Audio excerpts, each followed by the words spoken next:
Brazil have just suffered the most humiliating World Cup exit in 36 years. Knocked out by Norway in the round of 16, Haaland was absolutely unstoppable.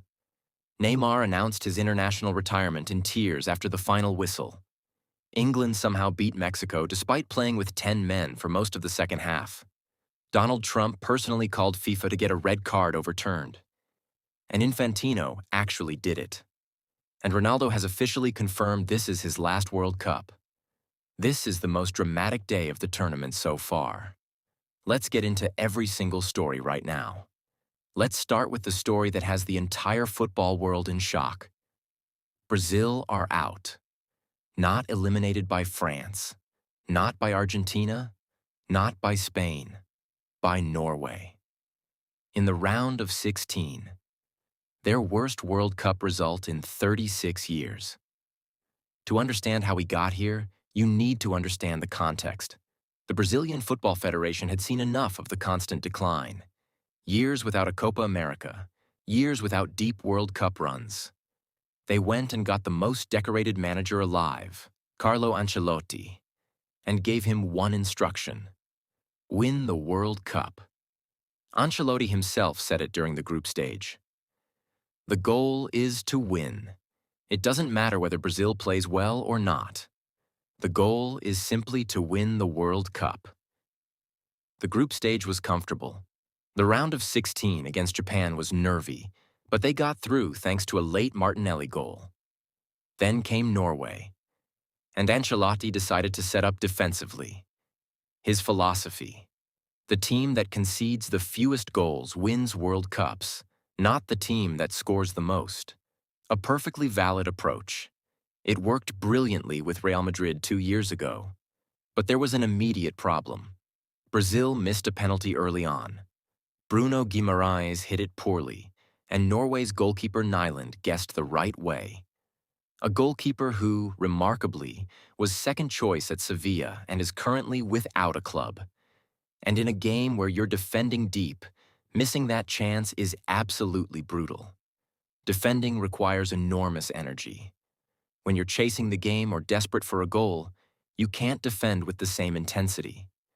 Players start losing concentration, losing their shape, failing to track runners. And in the dying minutes, Erling Haaland happened. First, he tormented Gabriel, the poor Arsenal defender who has suffered at Haaland's hands all season in the Premier League and was suffering again here. Then Haaland found space and hit a strike so precise that even Alisson couldn't get near it. Brazil completely lost their heads after that. The final minutes descended into something resembling a street fight. Brazilian players going full Paraguay mode, kicking everything that moved. Norway won a penalty from it. Neymar converted. His final contribution in a Brazil shirt. Because after the final whistle, Neymar announced his retirement from international football. And it clearly broke him. The tears were genuine, raw, and heartbreaking. Whatever you think of Neymar as a player in recent years, this was a man saying goodbye to something he loved with everything he had. Brazil also set a record nobody wanted: 34% possession in a World Cup match, a personal, all-time low. The team brought in to win the World Cup are going home in the round of 16. Ancelotti's dream is over. As the man himself once said, the team that concedes fewer goals wins. Today, that was Norway. Now to a match that was absolutely insane from start to finish. Before we even talk about the football, the context around this game was extraordinary. Mexico were playing at home at the Estadio Azteca, situated at over 2,000 meters above sea level. South American teams are used to these conditions. England, a nation of flat green fields and mild weather, absolutely are not. Thank goodness for the invention of altitude medication, which at least gave the players some chance. And the atmosphere? Mexico's fans found England's hotel despite the FA booking out numerous alternative locations specifically to prevent this. The fans showed up and created their own noisy welcome. There were also whispers about local cartel involvement, adding a genuinely unsettling edge to proceedings. England came with a clear plan: defend. Given the circumstances, Probably the right call.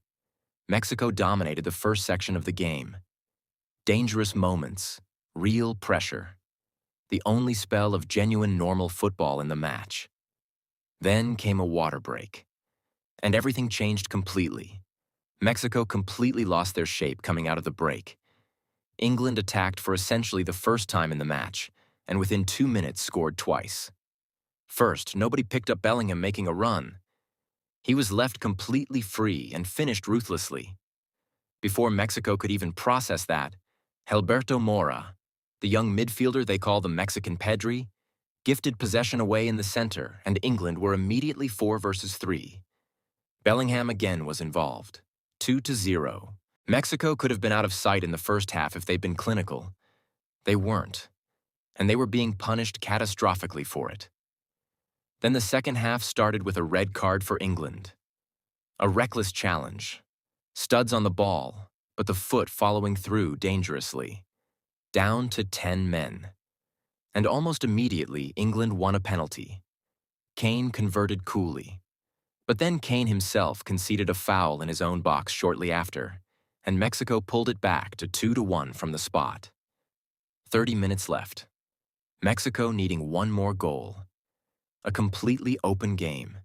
And Mexico, despite their energy, despite the crowd, despite the pressure, simply could not find a way through. Pickford made saves. England bodies threw themselves in front of everything, and Mexico's finishing was simply not good enough when it mattered. Final score, England 3-1 Mexico. 3 attacks, 3 goals, ruthlessly efficient. Tuchel's side are through to the quarterfinals, and Bellingham, whatever anyone says about his performances, delivered when it counted. Now to the story that has made the entire football world absolutely furious, and which tells you everything you need to know about FIFA under Gianni Infantino.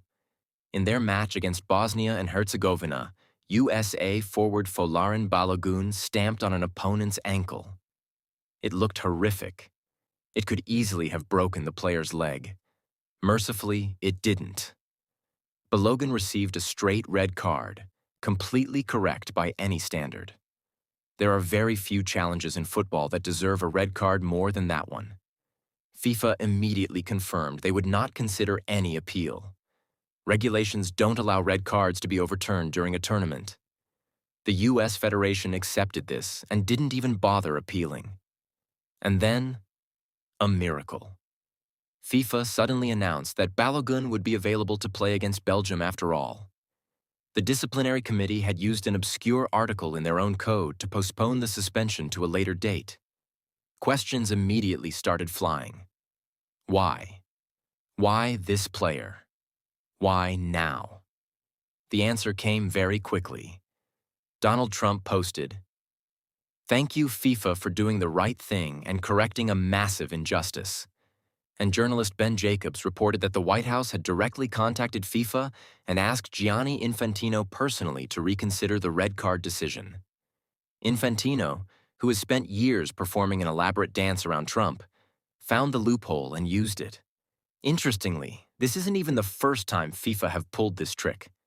Apparently something similar was done for Cristiano Ronaldo, who should have missed large parts of the group stage after a red card against Ireland, only for FIFA to find a way to postpone that suspension too.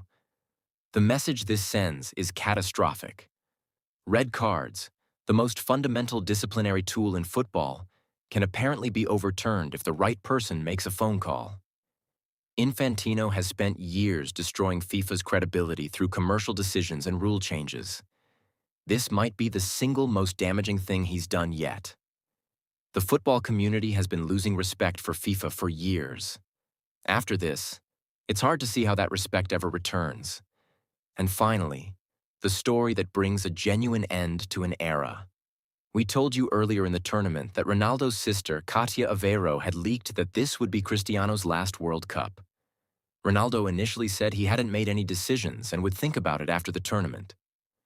Well, he didn't wait until after the tournament. Ronaldo has officially confirmed this is his final World Cup. In his own words, "I don't make reckless decisions, but I can say This will be my last World Cup. The most important thing is to enjoy every moment of it.